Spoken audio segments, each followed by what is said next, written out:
Do you hear that? I may have just found the Holy Grail, though. As we're unloading, you spot that little Rebel there that's been 130 miles. My butt still remembers that. And then we're unloading this Police T3, which is the parts bike, no title to it, but you can tell by the handlebars and later on in the video the dash that kind of shows what that is. And then this Cal 2 is supposed to have a lot of nice upgrades. Overall, I think it's in good shape. The tank is going to need some work to get the inside good and clean. And then this is the reason for the haul, actually. This is a T3, 1977 model, and we'll be taking it and turning it into a California. And then you've got all kinds of parts that we picked up while we was there. We'll go over those a little bit later in this video. You can get to see the details on what we picked up, which was mainly nice parts, right? Today, we're going to go over the good and the bad, and oh my gosh, what was I thinking? This will be the T3 that I'm going to rebuild and turn into a California version. You can see overall it's in good shape with the exception of some rust around the headlight. This parts bike really has rust all over it, but it's just to be expected for a parts bike, but it does have a good looking dash on it. Then you can see these are fairly low mileage bikes. This Cal 2 with just 31,000 and that old T3 with 19. I'm going to check this out. Police bike, 1975 model. It was in the lot as a parts bike. A lot of stuff's missing. It's kind of rusty. It's nasty, but I want to check these bores out. Rumor has it, if it is a real police bike, there's a slight chance it might have iron bores. And the real way to check is with a magnet. See if you can hear that.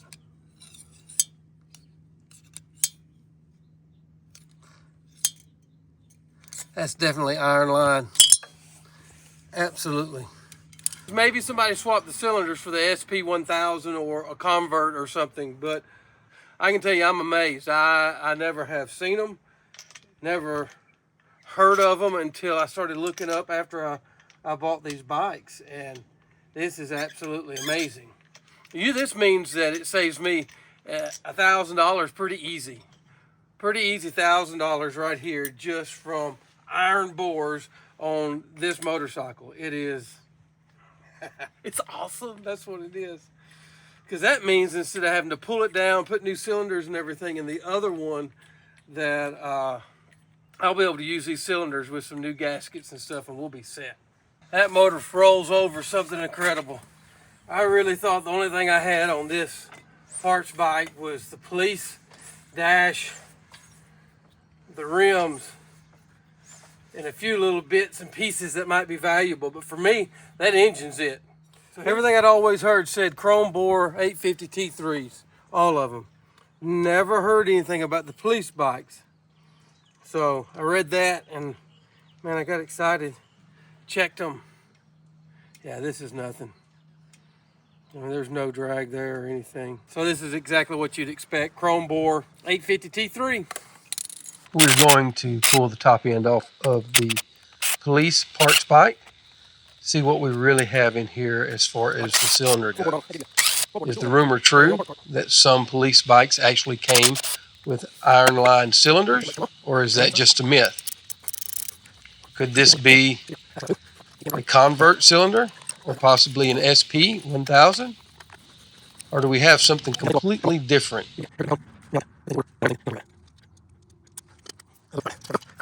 And you can see the stains running all the way out to the edge. That's where a leak was, right there, leaking into the cylinder. It's your oil return. And you see here and here, where you've got this black trace going into the cylinder, those were not sealing. So evidently nothing going to the outside, but it was definitely seeping into the chamber. That's exciting about those motorcycles. That parts bike that I thought was $500 bike just saved me double that. That's amazing. We interrupt this program to give you an update. That's not so good, honestly. I've really been excited, as you can tell throughout the video, on this find of these iron bore cylinders. And I measured in the video earlier, and you noticed I put my calipers on there and I got a measurement. And here's the deal. stock are 88 millimeters for a 1000cc bore, right? So these are 89 millimeters.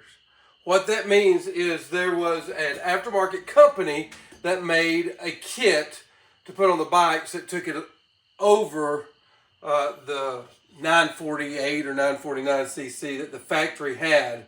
And here's some telltale signs of that kit.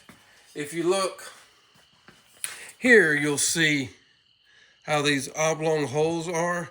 And look, they go right up to the iron liner, right? Well, that's one of the places, and you can still even see it after being cleaned up here, where oil was leaking into the cylinder as well. After talking with some people that are very knowledgeable about these bikes, these iron liners will crack here eventually. So this saves me no money whatsoever. But it was exciting. I mean, all excited and all for the cylinders. It's just not what we really need.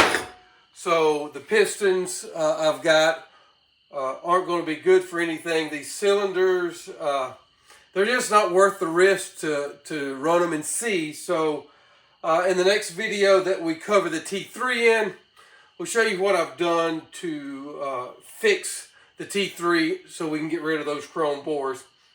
Anyway, really excited. Quite a bit of letdown, but I'll let you get back to that parts find.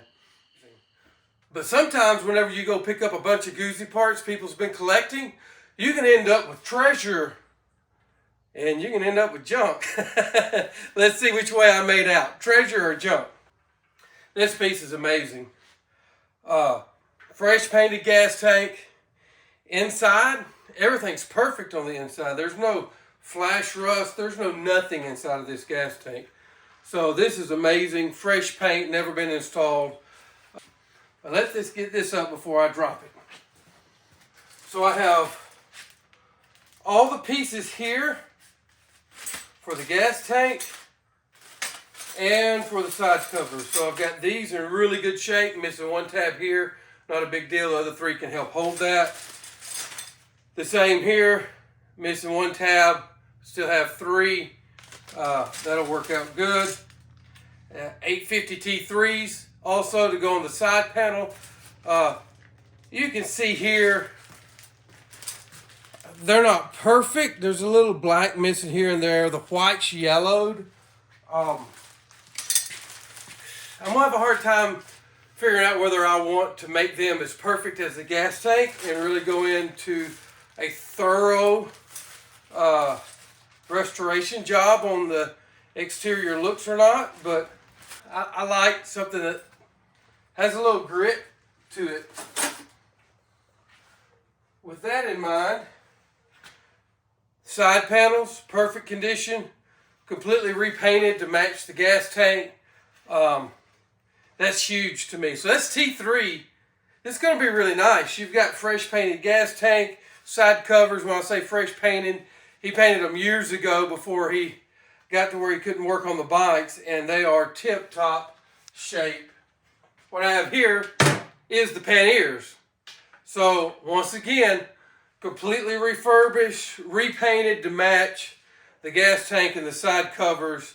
He was planning on making a T3 California out of the US T3 floorboard model that we've got. These are jewels. Some people don't like these and they throw them away, but I find this fascinating. He's got the little panels that go on the crash bar, like what's on the police bike. It bolts on there as little deflectors or aerodynamic wings, however you want to do it. But not only does he have those, he's got these little metal mounts. Let's look at these.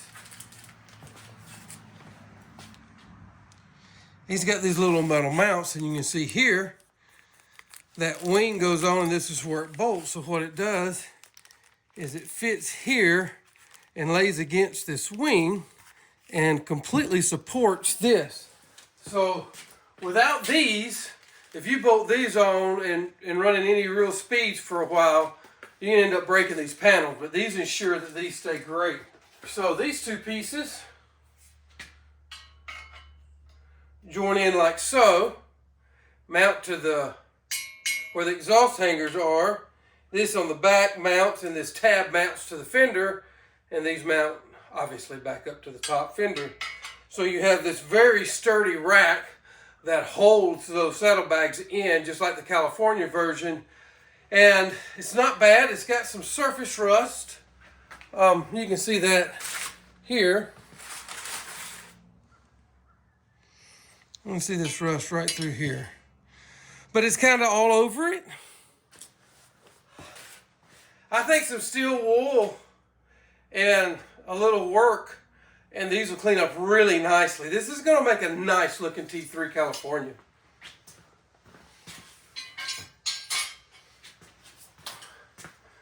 I feel like an info commercial. Wait, but there's more. What we have in this box is the crash bars that go in front of those bags that you see on the police bike. So we've got these bars set here. So that's going to make the saddlebag with those racks complete. This will go as the rear rack if you do the California version. Mounts to the shocks. This mounts to the California seat so that you've got the complete kit. You got the saddlebags, you got the crash bars, you got saddlebag mounts, you got the rear rack for the T3. That will also, this is brand new, he said, and this one as well. It was still in the wrapping. We got the California seat, the old skunk seat for the T3. This whole seat, 100% made in Italy. So I'm beyond stoked about this seat. We agreed on a price for just the bikes. He had this stuff stored, and I'm like, I want to do the same thing to the T3 that you want to do, dude. I would love to make that a California. So I've got this absolutely mint condition, perfect California seat and the rack that it bolts to. This seat bolts to the T3 original bracket. Everything works good. So your hook here is there, and where it hinges is all connected. This pan's in immaculate shape, and then it's been recovered and refoamed. So everything's really good on this seat. So if I decide I want to change it up a little bit and change the California seat, I've got this seat to work as well. And this is another seat. Actually, I like the looks of this seat better. It's got the little chrome ring. It's got some patina on it. Nice looking. Still has real good silk screen on the back. The seat pan on this one, still solid. I don't know whether this is a reproduction or not, but you can tell it's got a lot of use on it. So, and it still has the seat latch, and everything works good on it, and it's not ate up bad. Rubber bumpers are still there. So this seat itself is still in really good shape. This is an original California 2 seat. What we are missing, as I've gone through these parts and looked at the bikes, what I'm missing is the rear luggage rack for the California 2 seat, the long seat. This is the long version of that seat. This seat is marked, it was made March 20, 1984. This is the original seat to go with that 85 model bike, I'm sure. And it's not bad. It's got a little surface rust here and there. Steel wool will clean that up. A little shot of paint, you're golden. It is missing the rear chrome rail that goes with it as well as the luggage rack. Still have the original California 2 saddlebags or panniers. This has got something rattling in it. Let's see what's rattling. That's the key. So the key to these is in this bag, and it has a little place where you put storage your stuff in. They're in really good shape, you know. Very happy with that. Got both saddlebags, both really in good shape. This one with the Guzzi logo, the eagle still on it. This one missing the eagle, that's the only bad thing. And then in with the parts, he had the side covers for the California 2 as well. And they're both in what I would consider good condition. No cracks, the rubbers are still there, everything's together. They'll polish up really good, polish up probably be excellent. I mean, it's got some scarring on the bottom, but it's just rub marks, so I'm assuming that'll just buff out with a little bit of work. More T3 parts. These came off of the police bike. So the T3 side covers missing the T3 emblem, but still have the fins in the back. Got two of them. This one's missing the fin and the T3, but they're both solid, no rust, and in great shape if you get those extra parts. This is the cover for the gas cap on the T2, so that's really a neat piece to have with the bike. That helps me complete it. Brand new uni filters, which will be great. These unis, I love these unis. I'm running these on my Cal 3 too. We got the cover for the California 2. Oh wow, yeah, those are nice. Those are really nice. That's cool. See that? The California decals for the side cover. Those will go really well on that side cover with new hardware. Moto Guzzi stickers as well. I've got brand new fuel valves. Instead of pulling them all out, I've got 4 of them. So there's 4 fuel valves there. And that's good because none of those tanks had a fuel valve on them. Come off of a Millie GT. So we have these pieces for the driver passenger foot pegs. Let's just say I want to use these on my EV. I've done a lot of work to it. We'll go over that EV in a different video. To go with those foot pegs, I have these lower brackets for the frame so that I don't have that floorboard stuff. And plus, I've got a T3 floorboard package that I've not butchered up because I wanted to do something different. These will help me with that. Or on that EV. And then I got the kickstand, obviously, that goes with that. So that's amazing. My favorite pick out of everything that we've got here, how do you pick the favorite? There's so many incredible parts that came in this haul. But this California skunk seat, to turn that T3 into a T3 California with the bracket that goes with it, that's gold for me. That's amazing. To be able to take a bike that I would want to customize a certain way and find one in a guy's shop that he's already collected all the parts to do exactly what I wanted to do with that bike. Man, that's a rare find right there. And then the saddlebags and the gas tank, side covers, all that stuff freshly painted so this bike will look immaculate when it's put together. Now that's a Guzzi find. Thanks for tuning in and seeing what all I found on this amazing Guzzi trip. If you want to see how these Guzzis go back together and what I find as I start digging into them, trying to make things run and putting them together, tune in for the next video. We'll see what happens with these Moto Guzzis as I try to get them fired up. This is Augie Outdoors, man. Click that like and subscribe. I'll holler at you later.